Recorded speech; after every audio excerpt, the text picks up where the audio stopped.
રામ નારાયણ રામ। આકાશથી, અવકાશથી અને પ્રકૃતિથી આપણને બધું મળ્યું છે। આ શ્રેષ્ઠ છે, આથી મોટું કંઈ પણ નથી।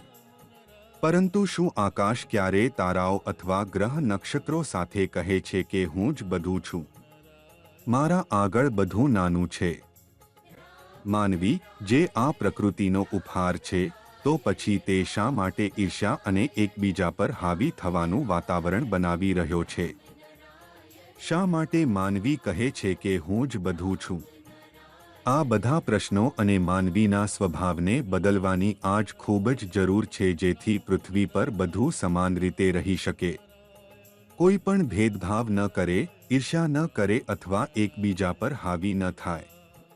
બધા મળીને પ્રેમથી જીવતા રહે। માનવી ક્યારે આ વિચારતો નથી કે તેની પાસે પોતાનું છે શું?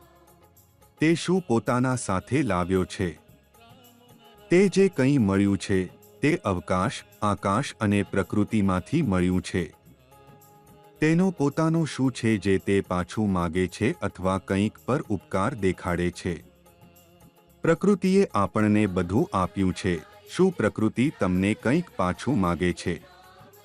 સૂર્ય, ચાંદ, આકાશ અને બધા ગ્રહ નક્ષત્રો આપણને જે કંઈ મળ્યું છે તે તમને કે અમને પાછું માગે છે કે પછી ઉપકાર બતાવે છે કે અમને તમારું બધું આપ્યું છે? માનવીનું વર્તન એક ખૂબ જ મહત્વપૂર્ણ બાબત છે। વર્તન જ તમને એકબીજાનો મિત્ર કે દુશ્મન બનાવે છે। વર્તન જ ભેદભાવ પેદા કરે છે, એકબીજાને અલગ કરે છે। આપણે આકાશ અને પ્રકૃતિમાંથી શીખવાની જરૂર છે। સૂર્ય ક્યારે નથી કહેતો કે હું મારીની આ જાતિને આપું કે આ ધર્મના લોકોને નહીં આપું। આકાશ ક્યારે નથી કહેતું કે હું જીવન નહીં આપું। ગ્રહ નક્ષત્રો ક્યારે નથી કહેતા કે અમે અમારી ઊર્જા નહીં આપીએ। આ માનવી છે જે આ પ્રકારનું વર્તન ફેલાવે છે। આપણે બધાએ સૂર્ય, આકાશ અને ગ્રહ નક્ષત્રોને પોતાનું આદર્શ માનવું જોઈએ અને એમ જ વર્તવું જોઈએ જેથી પૃથ્વી પર રહેલા લોકોને પ્રેમ અને એકતાનો ભાવ ઉદ્ભવ શકે। આજે પૃથ્વી પર રહેલા કેટલાક મિથ્ય ધર્મના ઠેકેદારોએ જાત, સમાજ, ધર્મ અને કર્મને લઈ લોકોને ડરાવ્યું છે કે જો તમે આવું નહીં કરો તો અનર્થ થશે। આ ડરના છાયા હેઠળ આજે આખી દુનિયા જીવવા મજબૂર છે। કારણ કે લોકોના મનમાં આ વાત ઘૂસાઈ ગઈ છે કે જો આપણે મંદિર જઈને આ કામ નહીં કર્યું તો અમારું કંઈક ખરાબ થઈ જશે। આ પ્રકારની વાતો આપણા સમાજમાં હાજર કેટલાક લોકોના કારણે લોકોના મનમાં ઘૂસીને બેઠી છે। તેથી હવે સમય આવી ગયો છે કે લોકોને સત્યની સામે લાવવું જોઈએ। સૌથી મોટું સત્ય એ છે કે આજ જે કંઈ છે અથવા આપણામાં જે કંઈ છે તે બધું આકાશ અને પ્રકૃતિનું દાન છે। તેથી માનવજાત દ્વારા બનાવેલી વાતોથી ડરવાની જરૂર નથી। જરૂર છે તો માત્ર આત્મચિંતન કરવાની, મનની વાત સાંભળવાની અને પોતાના વિવેકનું અનુસરણ કરવાની।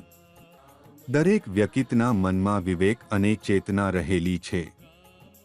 જો તમે તમારા મનમાં રહેલા વિવેક અને ચેતનાની વાત સાંભળશો તો તમને સાચા જ્ઞાનની અનુભૂતિ થશે। જ્યારે સાચું જ્ઞાન મળશે ત્યારે સફળતાનો સાચો માર્ગ તમને જોઈતા થઈ જશે। પછી આ માર્ગ પર ચાલી તમે જે કલ્પના કરી છે તે બધું હાંસલ કરશો। આ સંસારમાં જે કંઈ છે તે બધું આકાશની દેન છે। કારણ કે આકાશથી જ ઊર્જા પ્રાપ્ત કરીને પ્રકૃતિનું નિર્માણ થયું છે અને પ્રકૃતિથી જ આપણે બધું બન્યા છીએ। જો તમારે તમારું વર્તન સુધારવું હોય, જીવન નિયમિત રીતે જીવવું હોય, તો સ્વાભાવિક છે કે તમારે રામ નારાયણ રામ નામ સાથે જોડાવવું પડશે। આ જ તે બીજ મંત્ર છે જે તમારા જીવનમાં મહત્વપૂર્ણ પરિવર્તન લાવે છે। આજે સુધી લાખો લોકો આ નામ સાથે જોડાઈ પોતાનું જીવન સુધારી ચૂક્યા છે અને જીવનનું સાચું અર્થ સમજી ચૂક્યા છે। તો પછી તમે શા માટે વિલંબ કરી રહ્યા છો? જ્યારે પણ સમય મળે રામ નારાયણ રામનો જાપ કરો અને જીવનને સફળતાની દિશામાં આગળ વધવા દો।